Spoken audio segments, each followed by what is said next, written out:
Dus in die hulle wat hulle monitor kom so klomp kakpraat. Ons weet mos dat illegal electricity increase. Praat die poortjie by die Democratic Alliance. Hulle is tans besig om mense te evict nie.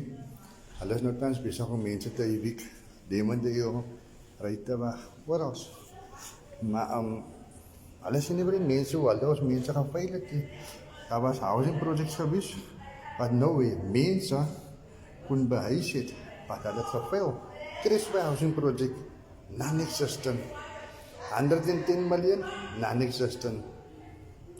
Edward Road housing project, Ottery, non-existent.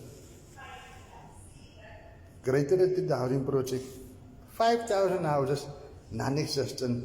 But they are still evicting people. Beacon Valley housing project, non-existent. But they are busy evicting people. They are busy creating another Blikkiesdorp. They by Bobekloof. They are busy creating another Blikkiesdorp.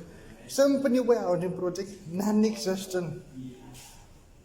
Maar hulle sê wat die mense, hy bring change. Wat hulle bring is 'n hoop kak. That's it. Hulle bring net 'n hoop kak. Hulle doen media statements. Housing projects wat hulle op die been gaan bring. 1, 2, 3, Crestway, Symphony Way, Greater Atlantic, Beacon Valley, Edward Road. Moes allemaal klaar gewees in 2025. Die een is gebou nie. Verstaan julle nou, daai geld wat hulle nie spandeer het, gaan nou terug national government toe. So, die next financial budget, dan kry ons minder geld, hoekom ons maak nie die geld nie.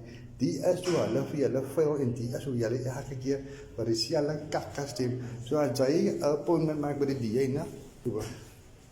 Hier is hulle kantoor, hier is hulle se kantoor. Daar is 'n Summers en jy pisman. As albei dan moet kom so hoop kak.